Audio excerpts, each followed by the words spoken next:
Histoire naturelle, le podcast qui parle de notre rapport à la nature à travers des regards et des approches multiples. Animé par Tassani Allo.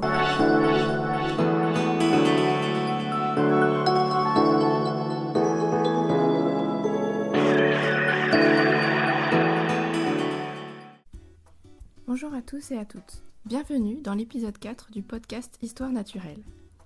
Aujourd'hui, nous partons au Brésil, en compagnie de Marie. Elle est doctorante en Allemagne et s'occupe d'agriculture et particulièrement de la question du traitement des sols et de la question du feu.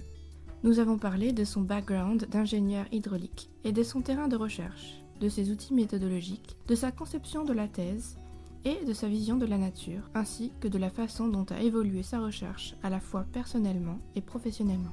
Nous voyons toujours le Brésil dans son traitement médiatique, comme un pays qui ne fait guère attention à ses écosystèmes si précieux aujourd'hui, toujours au bord de la catastrophe écologique, de notre point de vue européano-centré. L'agriculture est pourtant bien différente d'un pays à un autre. La nécessité du feu, parfois obligatoire pour certaines graines qui en ont besoin pour se développer. Pourquoi vouloir alors adopter un modèle absolument calqué sur l'Occident ?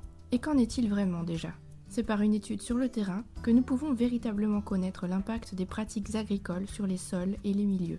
Ce type d'analyse peut permettre de représenter le secteur agricole national brésilien comme étant composé de deux sous-secteurs distincts. Un secteur traditionnel d'une part, au rendement faible et instable, voué à la production de cultures vivrières destinées à l'autoconsommation ou au commerce local, comme le haricot, le manioc et le riz, et de l'autre côté un secteur moderne, à haut rendement, tourné vers la production de biens d'exportation, café, soja et canne à sucre, et bénéficiant d'un accès facilité à certaines ressources rares comme le crédit, ainsi que d'un appui étatique. Vous trouverez la source de cette citation dans la barre de description du podcast. L'exploitation des sols par les productions chimiques ou bien par la continuelle et incessante ronde des machines qui en modifient la composition et déforestent à grande échelle pose de nombreuses questions. Y a-t-il un moyen de mesurer l'impact et les conséquences ? Mais d'abord, il faut voir, constater, en construisant des outils qui permettent de visualiser les ensembles. Marie nous en parle, je vous souhaite une très bonne écoute.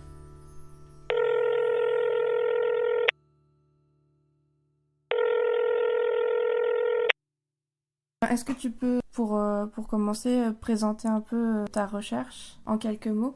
Moi, je fais une thèse en agriculture à la fac de sciences naturelles.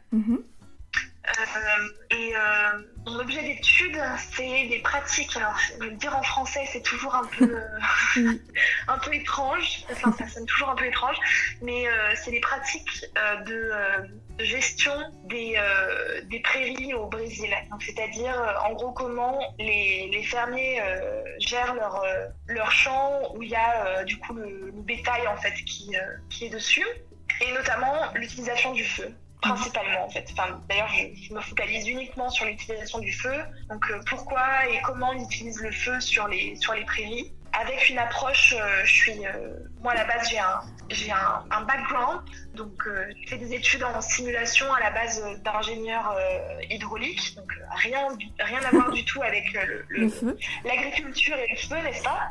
Mais quand même le bagage de programmation et de simulation que j'ai, ça m'a permis de faire le pont, et du coup maintenant j'essaye de modéliser ça là, le fait que les fermiers mettent le feu au champ, et je m'interroge quels sont les impacts, pourquoi ils le font, est-ce qu'on pourrait trouver peut-être une alternative qui soit peut-être plus moins impactante pour l'environnement. Mais tout ça, c'est toute ma question en fait. Je sais même pas, ça se trouve c'est très positif et on crie au scandale alors qu'en fait il n'y a pas à crier. Voilà, peut-être c'est une de mes questions. Et comment as-tu choisi ton terrain de recherche, le Brésil, finalement ? Alors, c'est le plus grand des hasards, parce que du coup, je cherchais une thèse. C'était mon grand objectif, c'était de trouver une thèse. Oui. Quand j'ai commencé à me renseigner et que j'ai vu les démarches à faire pour monter un dossier pour son propre sujet, j'ai dit non, je ne vais pas faire ça. Du coup, j'ai postulé en fait à des postes de doctorants. Et il y avait ce poste-là, ce projet qui du coup s'est focalisé sur le Brésil parce que c'est un partenariat entre l'université de Berlin, donc l'université de Humboldt, et l'université de Sao Paulo. D'accord. Et du coup, dans cet échange-là, et bah, du coup, on se focalise sur le Brésil. Voilà, d'où le point de focalisation géographique. Mais c'est pas quelque chose que j'ai choisi par, intérêt personnel à la base. C'est plus opportuniste que vraiment quelque chose de très réfléchi à la base, bien sûr. L'intérêt, il vient après, très facilement. Et pourquoi, quand tu as été recrutée pour ce poste, pourquoi leur intérêt était de te recruter justement sur cette question du Brésil? Ça aurait pu être un autre terrain que le Brésil ou c'est plus... Absolument. En fait, mon argument principal, ça a été ma formation en fait en tant que programmeur et modeleur. Ouais. Oui. Et même après, ça a été la confirmation que j'ai eue, donc de ma maître de thèse, mais aussi quand j'avais des amis qui me demandaient comment on faisait pour avoir pour être pris en fait à l'institut dans lequel je travaille, et j'avais demandé du coup à ma maître de thèse genre c'est quoi les conseils à donner, et elle m'avait dit tout ce qui est la programmation et la modélisation, c'est des choses qu'on cherche en fait. Très peu de personnes. Il y en a de plus en plus et c'est une bonne chose, je pense. Mais en fait, il y a quand même dans ce domaine-là de la science un peu environnementale, la modélisation, elle a une grande place. Et il y a plein d'étudiants qui viennent de master environnemental, etc. et qui du coup cherchent une place dans ce genre d'institut, mais en fait, ils n'ont pas de bagage de programmation et ça pêche en fait par rapport à ça parce que du coup, ils sont pas capables de faire marcher un modèle, quoi. Et c'est un problème, ouais. D'accord. Et donc, quand tu parles de modélisation, est-ce que tu peux expliquer un petit peu ce que c'est? Est-ce que c'est de la prévision? Est-ce que c'est des tentatives de trouver des réponses à des questions? Comment tu expliques? Pour le sujet de ma thèse, c'est un modèle qu'on dit du coup global, c'est-à-dire que ça simule vraiment toute la planète. Au niveau de la végétation naturelle, à la base, le modèle, c'était vraiment quelque chose juste pour les forêts, les prairies, mais des choses naturelles, où l'humain n'a pas le contrôle dessus. Et après, au fur et à mesure, les personnes ont rajouté les scientifiques ont rajouté du coup le côté humain, donc tout ce qui est agriculture, etc. Et maintenant, du coup, on a un modèle qui permet de simuler la végétation naturelle, les pratiques d'agriculture et d'étudier l'impact, ou en tout cas les résultats que ça peut avoir sur les émissions de carbone, mais aussi tout ce qui est le sol, le carbone dans le sol, les différents composants qu'on peut trouver dans le sol, etc. Voilà, en gros, pour résumer, on est là-dessus. Donc du coup, quand on utilise ce genre de modèle, effectivement, on s'interroge généralement sur l'impact qu'a certaines pratiques sur l'environnement en général. Voilà. Donc typiquement, moi, je vais regarder comment va évoluer le carbone dans le sol, par exemple, ou quelles sont les émissions de carbone dues au feu. Alors, il faut toujours garder en tête que c'est des estimations, que c'est des calculs. Donc, un modèle ne retranscrit jamais la réalité dans le sens strict du terme. Mais par contre, ça donne en fait déjà des estimations. Et ça, c'est important parce que sinon, en fait, on n'est pas capable de faire des estimations autrement qu'en faisant des simulations. Et puis comme tu parlais de projection, et en fait c'est du coup possible une fois qu'on a calibré le modèle sur ce qui se passe là maintenant, par exemple, et on va pouvoir faire des projections sur le futur avec les scénarios de changement climatique. C'est super intéressant, mais ça fait aussi très peur. Oui, un petit peu. Et de quelle manière tu recueilles toutes ces données du carbone émis ou toutes ces données que tu mets ensuite en modèle? Alors ça, c'est une très bonne question parce que c'est pas toujours évident, évidemment. Il y a beaucoup de données qui viennent des satellites. Par exemple, les incendies, c'est des choses qui sont quand même relativement bien détectées par les satellites. Donc du coup, c'est de l'imagerie. Donc, concrètement, on capte de la fumée ou de la radiation, plutôt de la radiation d'ailleurs. Et du coup, on a des données qui sont immenses. Vraiment, mon premier papier portait sur la date, la période où les fermiers mettre le feu en général. Et ça fait des fichiers qui sont immenses. Oui.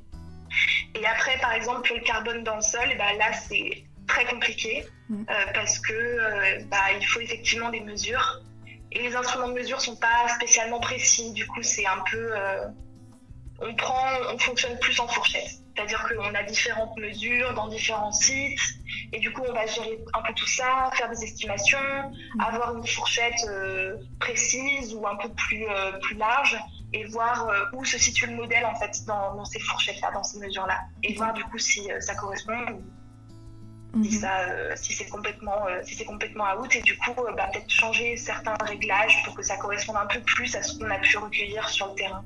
Donc dans ton étude, tu regardes donc quelles sont les pratiques agricoles au Brésil, c'est bien ça? Et oui, c'est ça. Est-ce que tu mobilises un peu d'autres champs disciplinaires que la programmation et la modélisation pour envisager justement les différentes pratiques agricoles en milieu rural? Est-ce qu'il y a une partie de ta thèse qui regarde plus le travail de l'homme sur la terre? Alors, ma thèse en elle-même, c'est-à-dire le travail de recherche que je vais faire et les résultats que je vais produire, ils vont être essentiellement sur la modélisation. Mais pour moi, ça me paraît évident de regarder en fait les données, que ça soit anthropologiques ou même historiques, pour comprendre quand même d'où ça vient en fait ces pratiques-là. Donc c'est quelque chose que j'ai déjà fait, donc j'ai déjà retracer brièvement en fait l'histoire agricole au Brésil pour voir comment ça avait fonctionné. C'est assez intéressant en plus parce que du coup il y avait les Premières Nations à la base en Amérique du Sud qui elles utilisaient déjà le feu à cette époque-là. Puis après il y a eu quand même un temps de colonisation et du coup avec des colons qui ont été d'abord un petit peu plus nomades et puis après qui se sont sédentarisés et du coup ça change une dynamique au niveau agricole et ça change probablement, ça aussi c'est une question ouverte, ça change aussi probablement l'utilisation du sol et comment le sol en fait réagit à ça. Donc tout ça je pense que c'est moi j'en suis persuadée, c'est pour ça que j'en parle dans mes papiers, que ça soit dans l'introduction ou même dans la discussion après, pour donner en fait un contexte quand même à toutes ces recherches et pas juste être dans la contemplation des résultats du modèle. Mais en règle générale, en sciences, non mais je veux pas faire trop de généralité non plus parce qu'après les gens ils pensent que les scientifiques sont nuls alors que c'est pas vrai. Mais c'est vrai que parfois ça manque un peu de contexte et ça me frustre un petit peu que les personnes soient beaucoup, notamment dans le milieu de la modélisation, soient vraiment le nez dans le modèle et se rendent pas compte que en fait il y a un contexte derrière. Et oui, on va pas tout mettre dans le modèle, ça aurait pas de sens, ça ferait des modèles immenses qui seraient peut-être même ingérables en fait, que l'humain pourrait pas vraiment contrôler ou bien paramétrer.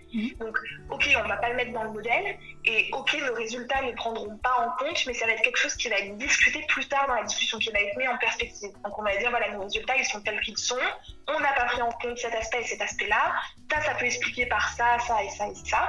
Et dedans je pense que c'est important effectivement de mettre les données historiques ou anthropologiques qu'on a pu rassembler quoi. Voilà. Donc tu envisages quand même donc que tes données sur une vision du temps un peu long dans ta recherche? Est-ce que tu as une sorte de chronologie dans tes recueils de données?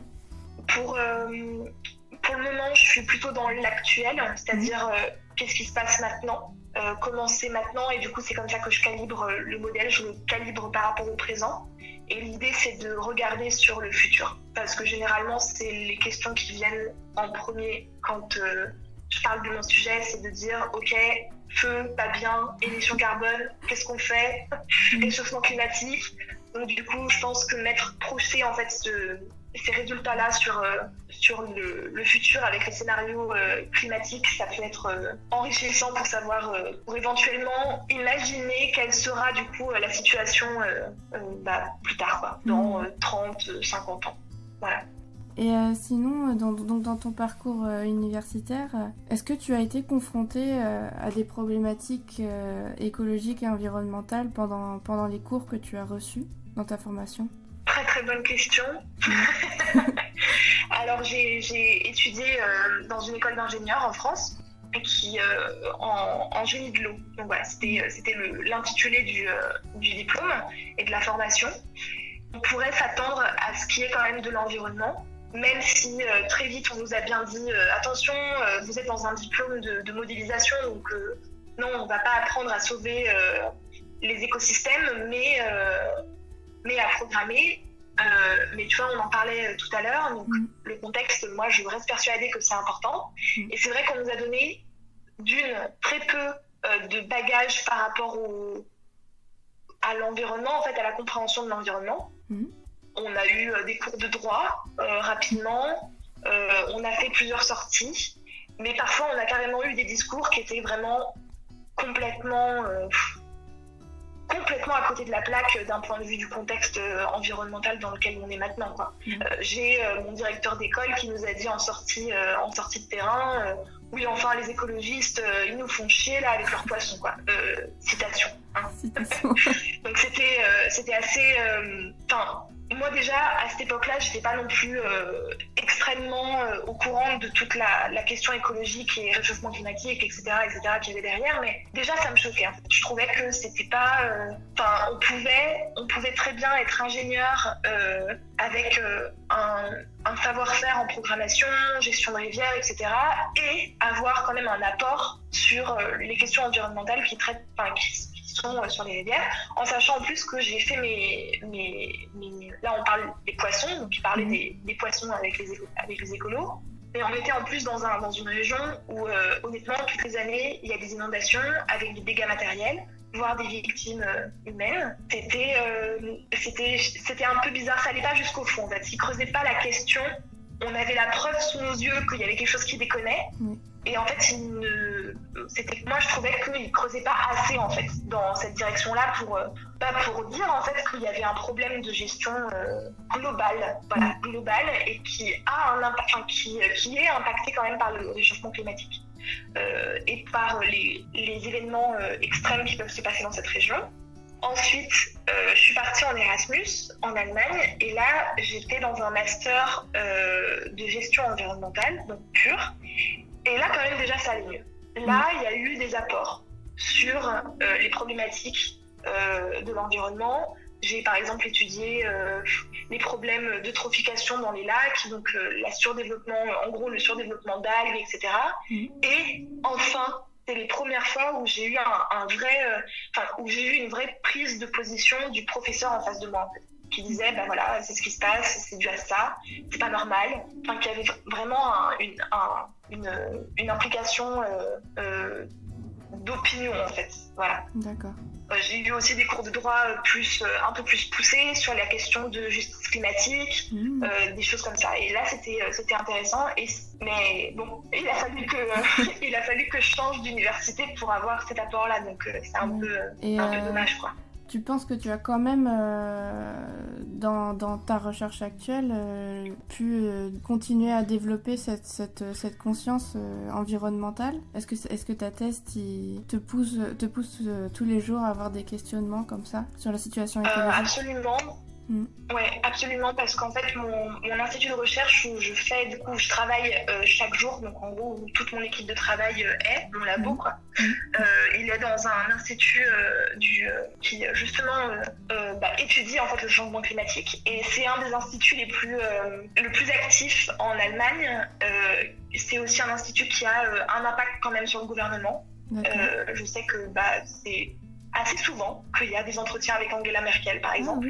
Et je dois dire que c'est une bonne chose, parce que mon institut est quand même, je sais pas, alors ça pourrait être un débat, savoir si la politique doit venir en sciences, mais ce que je peux dire, c'est que mon institut est quand même très clairement à gauche, et donc du coup dans une perspective plutôt sociale du changement climatique, avec on étudie, en fait c'est un institut interdisciplinaire avec des modeleurs comme moi, mais aussi des économistes. Des économistes qui, par exemple, vont étudier la migration des êtres humains dus au changement climatique, où on va s'interroger sur la taxe carbone, quelles sont les meilleures options, faire des simulations par rapport à ça.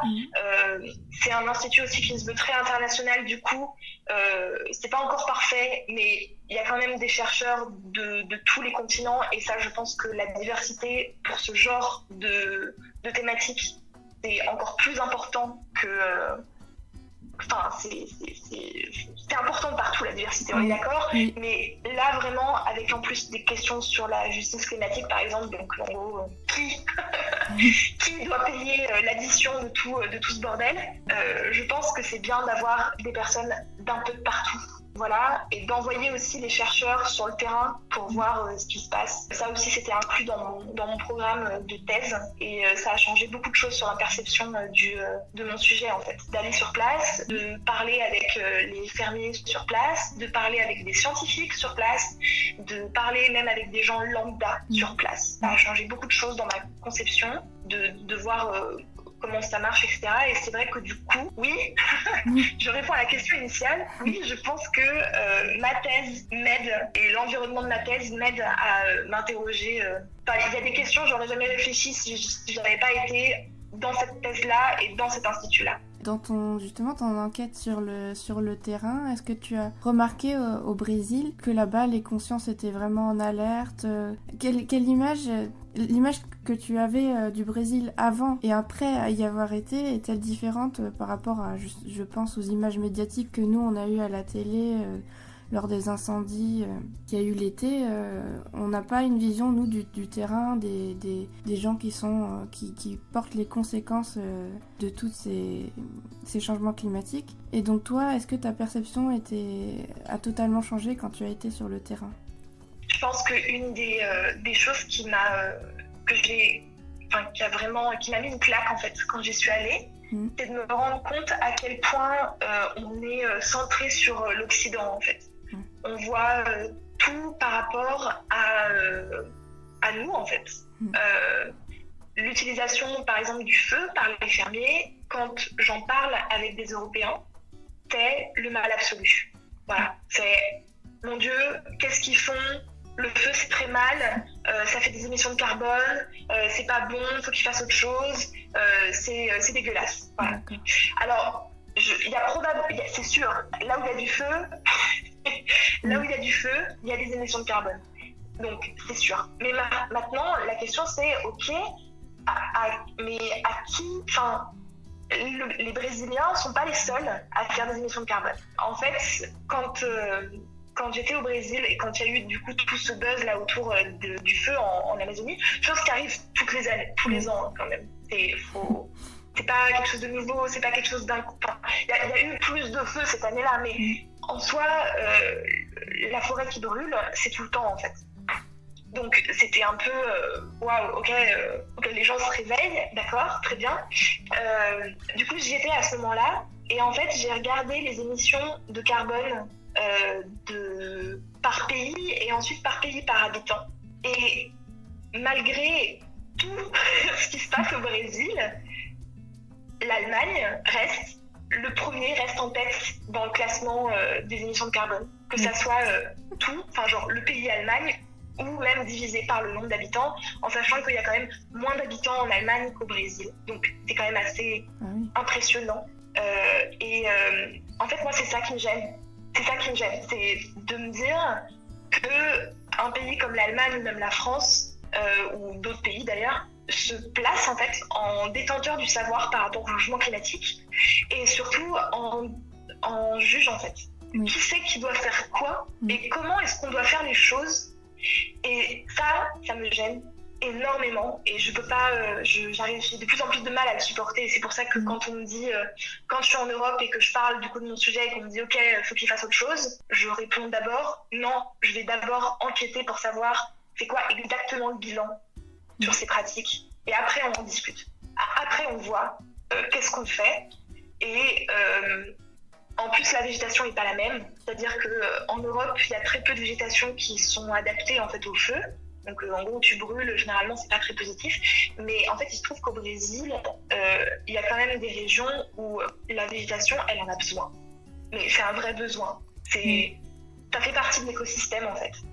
Donc, du coup, qu'est-ce qu'on fait? Est-ce qu'on interdit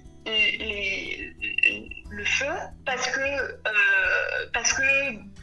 les Occidentaux, ils ont fait en sorte que qu'il y a eu du réchauffement climatique, parce qu'en fait, il faut quand même qu'on se le dise, c'est-à-dire quand même le réchauffement climatique, c'est quand même très essentiellement occidental en fait, à la base, même si maintenant il y a des émissions partout, mais bon bref, c'est trop long de faire le bilan ici, mais c'est assez problématique, ouais. Et quand le premier jour où j'ai rencontré mon tuteur académique brésilien, j'étais avec un collègue allemand et en fait on lui a montré notre travail. On a fait une réunion, etc. Puis on a montré, voilà, on est en train de faire ça, on est en train de faire ça.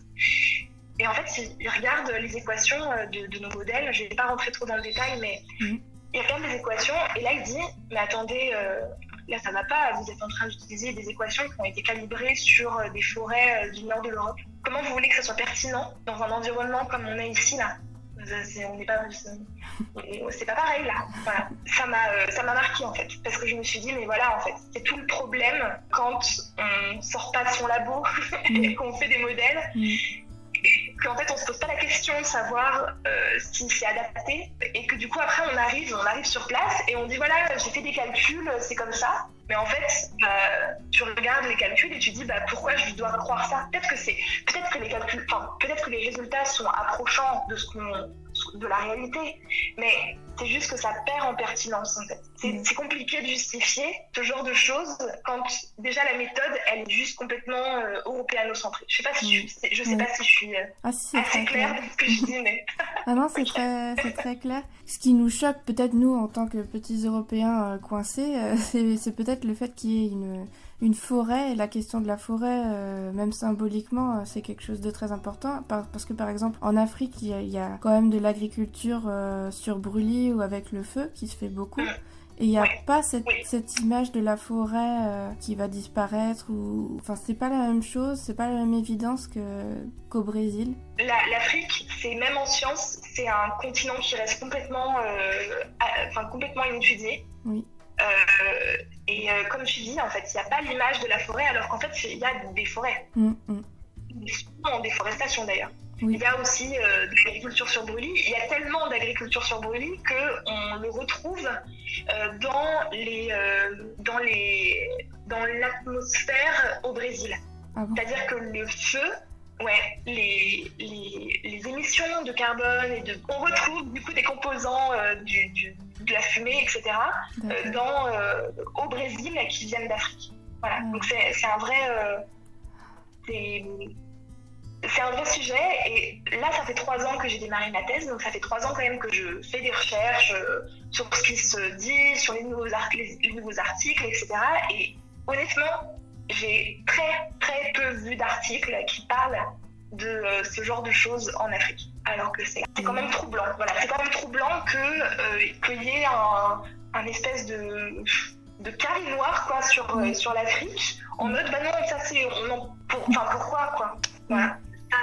Je pense qu'il y a vraiment beaucoup de choses à étudier en Afrique au niveau de l'agriculture, et que ça pourrait être bien. Mais sans être occidentaux-centré, là, arriver avec nos gros trucs là, à dire arrêtez de déconner les gars, vous arrêtez tout, c'est plus ça quoi. Pour moi, je peux pas l'entendre en fait.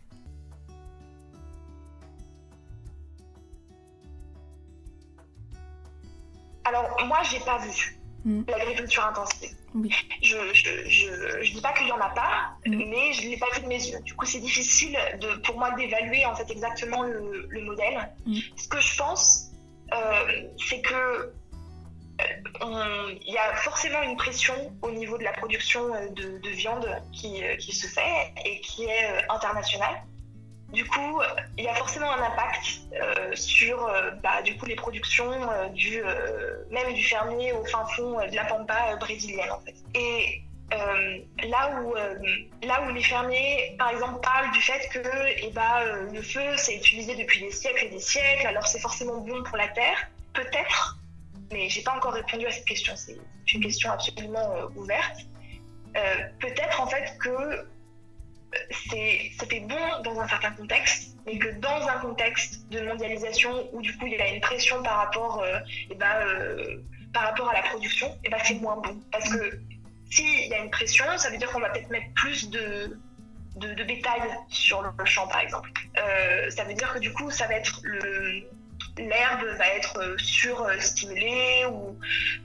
Enfin, voilà, il va y avoir une utilisation intensive du sol et peut-être que rajouter le feu par-dessus, ça rend les choses encore pires. Donc, encore une fois, c'est une question, c'est vraiment des hypothèses que je donne et je suis même pas sûre de pouvoir y répondre complètement en fait à la fin de ma thèse. Ça va vraiment être plus une estimation ou même un appel en fait pour d'autres études. Mais ça fait partie de mes hypothèses, de me dire qu'il y a aussi ce côté-là d'intensification de l'agriculture qui va jouer un rôle sur potentiellement le fait que du coup ces pratiques qui sont ancestrales sont plus adaptées. Je sais pas, en fait je sais pas si c'est les pratiques qui sont en trop ou si c'est l'intensification de l'agriculture qui de toute façon n'a pas de place, par toute évidence. Mais voilà. Par exemple, là, nous, de notre point de vue, ce qu'on a vu par les médias, par exemple, c'est la culture du soja. Le soja, par contre, c'est vrai que c'est dans le schéma. En fait, ce qui se passe, c'est que on va déforester, mettre du bétail, et quelques années plus tard, on va mettre des cultures de soja. C'est dans cet ordre-là que ça se fait. Après, est-ce que c'est nouveau ? Toujours eu plus ou moins de la déforestation de base. Mais c'est vrai que quand on regarde le bilan sur les 20 dernières années, c'est assez effrayant quand même.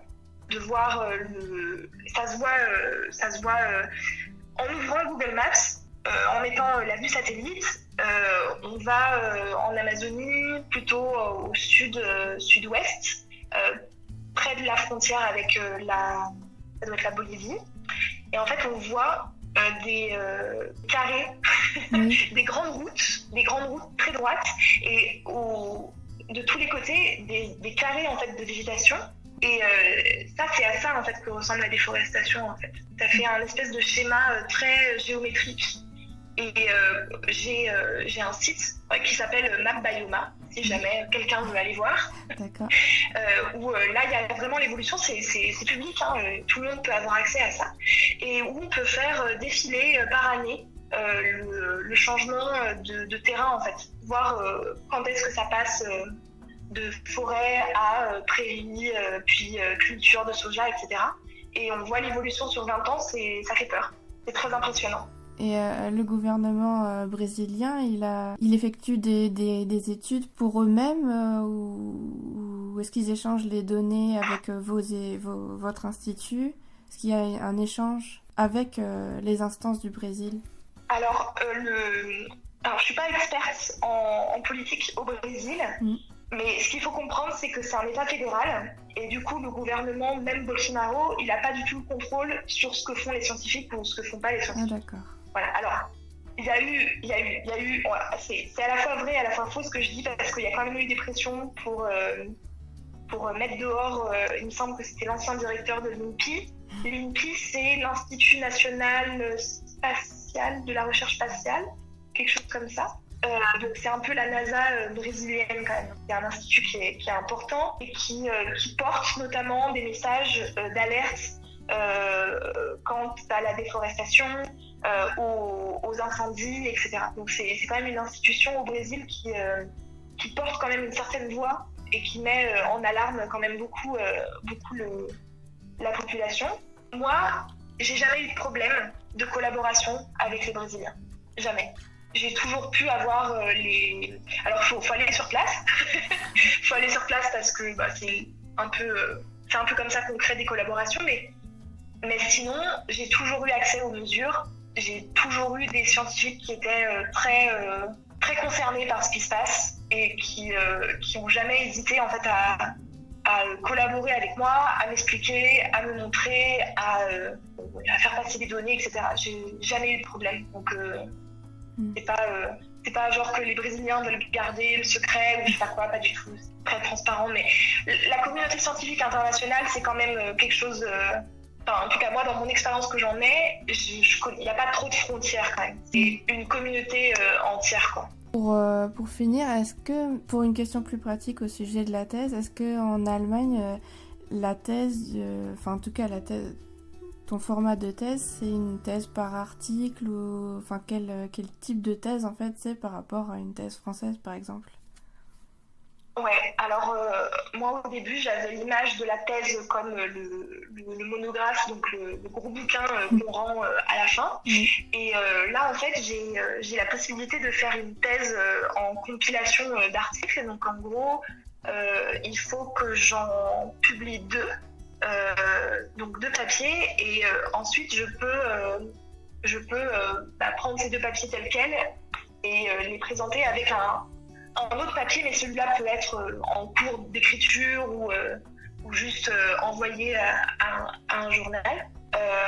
Donc voilà, c'est à peu près le plan que je cible. Il y a toujours la possibilité de faire le monographe, bien sûr. C'est juste que ça demande du coup plus de travail en termes de rédaction. Donc voilà, mais oui, je suis plutôt sur une thèse de papier, quoi. Les données, c'est très long sûrement à mettre en œuvre. Tes modèles, tu les sors pas comme ça de ton chapeau magique. Il doit y avoir besoin de beaucoup de temps. Ouais, ça a été un peu frustrant au début parce que j'ai vraiment, mon premier papier, c'est vraiment sur le développement d'un modèle de zéro, oui, c'est ça, de zéro, de rien, je suis partie de rien, juste de mes observations personnelles, de mes hypothèses et du peu d'informations officielles qu'on pouvait avoir, notamment dans les études, à du coup un modèle qui est capable de plus ou moins prévoir la période de mise à feu, plus ou moins.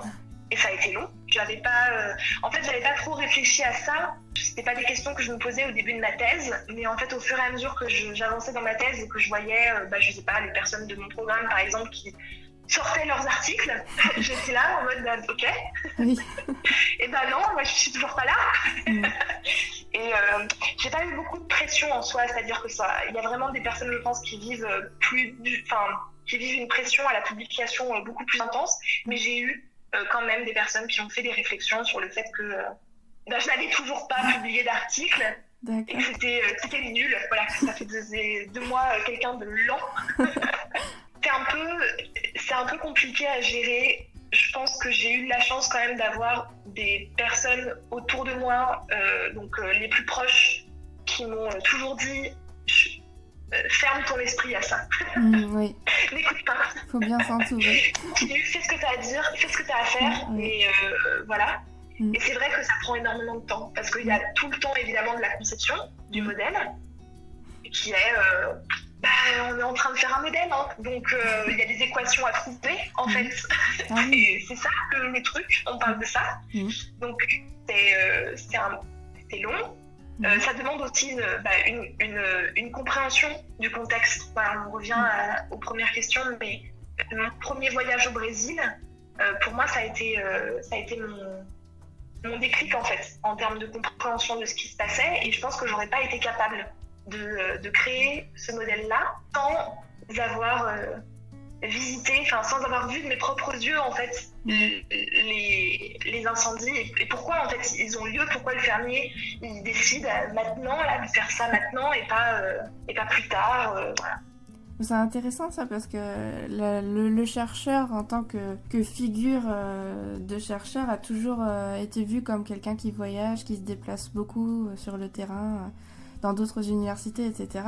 Et finalement, comme tu le dis, il y a quand même ce regard toujours européano-centré qu'il faut absolument déconstruire, ce qui est assez paradoxal, puisque quand toi-même ton expérience de voyage a été révélatrice. Absolument. Et j'ai pu aussi, du coup, moi j'étais dans un programme avec du coup d'autres étudiants qui du coup devaient aussi aller au Brésil. Pour moi, c'était évident que aller au Brésil, il fallait aller sur le terrain après, et pas juste aller au Brésil, se retrouver à l'université de Sao Paulo et faire comme ce qu'on faisait ici et de le faire à l'autre bout du monde en fait. Qu'il fallait investir en fait dans cette opportunité pour aller voir des gens, etc. Alors je sais pas, en fait je me souviens de mes autres collègues qui en fait quand ils ont su que je faisais mon premier voyage au Brésil, j'ai vraiment j'ai vraiment fait 3 fois le tour, quoi. Vraiment, je suis allée un peu de partout, là où j'avais des portes qui s'ouvraient à moi. Et j'ai rien demandé à personne, j'y suis juste allée, en fait. Je sais juste, je vais au Brésil, donc je vais voir d'autres universités, d'autres personnes. Je suis allée sur le terrain, j'ai rencontré des fermiers, j'ai rencontré des chercheurs un peu de partout, je suis allée à des conférences, etc. Et je me souviens, quand je parlais avec mes collègues et que je rapportais ça, en fait, ils me disaient, mais ah bon, mais en fait, on a le droit du coup de sortir, d'aller ailleurs qu'à Sao Paulo. Et j'ai trouvé ça curieux, en fait. Je me suis dit, mais peut-être qu'on n'avait pas le droit, hein, mais moi personne m'a dit que j'avais pas le droit, ils ont payé pour ça, donc j'imagine que du coup c'était complètement ok de le faire. Et en fait, ça m'a interrogée sur du coup la conception, qu'est-ce que ces personnes-là voyaient dans le fait d'aller au Brésil, en fait. Est-ce que c'était du coup un espèce de, c'est dans le deal, on est pour notre thèse, puis faut aller 6 mois à Sao Paulo, on va y aller, quoi, et tout. Alors que il y avait vraiment, c'était vraiment une opportunité, quoi. Alors, j'avais des collègues qui travaillaient en mathématiques appliquées, donc là, je peux comprendre que du coup, on se dit, mais je vais pas aller faire le clown en Amazonie, alors que mon sujet de thèse, il est purement théorique. Là, je comprends un peu mieux qu'on ait hésité.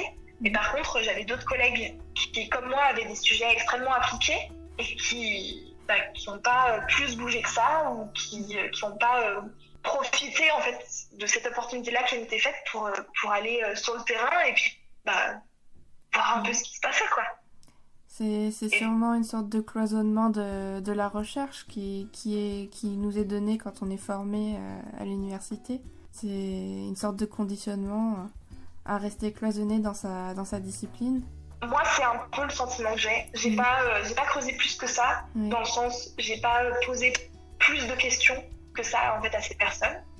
Mais c'est vrai que j'avais ce sentiment-là que c'était des personnes extrêmement académiques qui avaient fait toutes leurs études et qui avaient enchaîné sur la thèse parce que c'était, je sais pas, comme quelqu'un qui vise un bac plus 3, bac plus 5, ces personnes-là, elles visaient un bac plus 8 d'une traite. Moi, c'est pas mon cas. J'ai fait une pause entre la fin de mes études d'ingénieur et j'ai fait une pause. C'est même pas une pause, parce que je le voyais pas comme une pause. J'ai commencé à travailler. C'est une fois que j'ai travaillé un petit peu, où je me suis dit, en fait, j'ai envie de faire de la recherche parce que j'ai envie de me poser sur un sujet en particulier. Et du coup, voilà. Et c'est vrai que moi, c'est le conseil que je donnerais. S'il y a des personnes qui veulent faire une thèse, je conseillerais de d'abord aller dans le monde du travail un petit peu pour se confronter à des trucs qui manquent. Pour se confronter à... je sais pas comment dire... Parce qu'en plus, moi, j'ai pas du tout travaillé dans l'agriculture au début. Du coup, je peux pas faire un exemple en mode j'ai travaillé dans un domaine et je voyais qu'il manquait un truc, alors du coup, j'ai fait une recherche dans ce truc-là. Parce que c'est pas comme ça que ça s'est passé. Mais mon déclic pour me dire que j'allais partir sur une thèse, c'était ça. C'était que j'étais au travail, je faisais des choses qui étaient quand même assez techniques et je voyais qu'il y avait quand même des incertitudes ou qu'il y avait des choses qu'on pouvait améliorer si on se focalisait sur ces équations-là, ces problématiques-là. Et c'est ça, en fait, qui m'a donné envie, qui m'a donné l'élan, en fait, de partir en recherche et de me dire, en fait, il y a encore plein de trucs à faire. Et c'est ça que j'ai envie, maintenant, là. Merci, en tout cas, c'est super intéressant, ton sujet de thèse. Merci à toi, parce que vraiment, ça me fait plaisir de pouvoir en parler, parce que en fait, c'est assez pointu, quand même, comme conversation. Et c'est rare d'avoir des personnes qui... d'avoir un endroit, un espace où je peux partir. Je peux partir dans mes analyses sur le monde de la recherche. Et voilà, donc du coup, ça me fait plaisir de pouvoir m'exprimer sur ce sujet. Voilà. C'est vraiment sympathique d'avoir répondu, en tout cas, à mon appel. Et puis, je te souhaite tout le meilleur pour la continuité de ta thèse. Merci beaucoup. Merci, bonne journée à toi. Au revoir.